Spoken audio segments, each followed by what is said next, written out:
So this is my third time to speak before graduating students in MSU Marawi. My first time was in my early 20s as graduate with highest honors of the batch of October 2022. My second time was in my early 30s as member of the House of Representatives, Congresswoman of the 1st District of Lanao del Norte, and now in my early 40s as Undersecretary of Department of Social Welfare and Development. I finished college in 3 years, not 4, but 3 years. Earlier than my classmates and high school friends, even earlier than my older brother, si Kuya Kali. I held good enough grades to be allowed to overload in units, and while everybody took a summer vacation, I stayed in school and enrolled to take summer courses. I did this with the intent to pursue postgraduate education. Charting your career path is a lot like writing a school paper, or a speech for that matter. You open with a baseline, what is here, what you have now, your current state of being, and build a body that substantiates your conclusion. I was lucky to find my purpose when I was in high school. My best friend and I, we were probably only 13 years old. Nag-usap kami at sabi namin, let's just marry someone rich so that we can help poor people all around the world. But that didn't happen. We both ended up finding ourselves as members of an international organization called World Youth Alliance that prepared young people younger than 30 years old around the world to articulate the concept of human dignity, to articulate that the difference between human dignity and human rights is that what most people don't understand is that rights are man-made, but dignity you are born with. And so my friend and I went to New York and we started to work for this organization in protection of the dignity of the person. In New York, I found myself as an intern and quickly progressed to becoming the International Director of Operations. After I reached the age of 30, or after all members reach the age of 30, people ask us, so what do you do after? And we always reply, oh, we find real jobs. So after 30, I became a board member. I was already Congresswoman at that time. And we opened more offices in the region of the Middle East. As early as 13, 14 years old, I already knew I would be in the profession of helping people. But I felt that designing policy, developing policy, writing language was the best way for me to protect the dignity of the person and to help uplift the lives of the poor. And so I became Congresswoman in 2010. I didn't intend to go into Philippine politics. It wasn't my intention. That time, walang kilala sa akin sa New York. So when I told my boss, Anna, so I actually come from a political family. Tumawa sila. They didn't believe me. And I said, you know, there might be a possibility, I don't know. There might be a possibility I'll lose the election, so can I still keep my job? During the course of me campaigning in 2010, gising ako the whole time. I only had 3 hours of sleep because I was IDO, International Director of Operations. So, in fact, the payroll was my job. In the end, nanalo na nga ako. And I went back to New York. I didn't even take my oath. I flew right back and I said, I need to find people to replace me. And we couldn't find one person to replace me.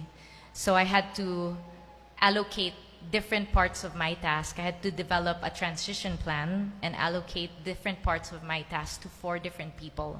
Kasi kailangan akong bumalik to serve as representative of Lanao del Norte. But my work in protection of the dignity of a person didn't stop there. After my first stint in Congress, isang term lang po ako, pwede naman akong tumakbo ulit and I'd probably win also. But I just felt like ito ba yung right choice for me? Ito ba yung purpose sa akin? I wasn't sure. So I left. I went to Australia and decided to study strategic studies. That's war strategy. I wanted to study war strategy because of our situation here in Mindanao. May peace and order situation tayo. And in order to really attain peace, we have to understand what starts a war. and how to win a war. How do people win a war? So that we can find a way to avoid it. That's what I studied. I hope that you also take note of this. When you start to try to find a job in your 40s, medyo mahirap na. So if you want to start, like for example in your 20s, nasa 20s po kayo na yon. If in your 20s you realize, misplaced ako, this is exactly how I felt when I was in Congress. I was just out of my 20s and I said, I just don't feel like this is right. It's okay to get out of it in your 30s. It's not okay to shift course in your 40s. I was 35 at that time. Sabi ko, Dad, if I join the Duterte government, at the end of Duterte government, I'm 41. What if the next president doesn't hire me? I'm starting over again. I don't want to be finding something new at 41. So at 35, I applied to different corporations. Nag-apply ko sa, basta gusto kong corporate experience. I knew it would be temporary, but I just wanted experience. And finally got an answer from Ayala Foundation. For a while, for 1 year, I handled Visayas and Mindanao operations for the foundation until the corporation took me to join them in their public policy unit. So the corporation side na, pero public policy unit. Bumalik ako sa policy, which is really my lane. Tapos na yung Duterte administration, pasok na ang Marcos administration. Whether or not it was Marcos, I knew I was ready. I was ready to go back into public service. I specifically chose social welfare and development. So here in Department of Social Welfare, kaya naisip ko ito talaga yung fit sa akin. In DSWD, under the leadership of Secretary Rex Gatchalian, we advocate for change to improve the social conditions and strengthen the social net by focusing on development work. We're always talking about social welfare, ayuda, but what about development? Social workers play a vital role in defending the welfare and well-being of Filipinos.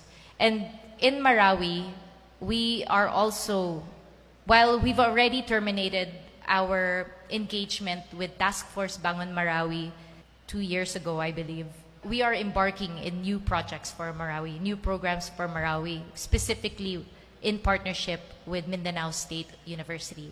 Because ultimately, development in the social work approach or policy in the social work approach finds human solutions to societal problems.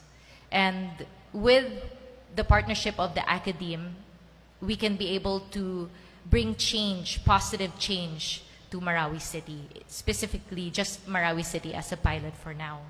I will close with, adulting is gonna be hard. I'm not going to stand here and give you an inspirational speech and tell you that it's going to be easy. Adulting is gonna be really hard, and it's harder today than it was when I was your age. You will find yourself in a journey where you feel that society is taking too much. And in fact, you probably feel that now, your families probably feel that now, that it's hard. And I believe it's going to get harder. You will feel that society is taking your belongings.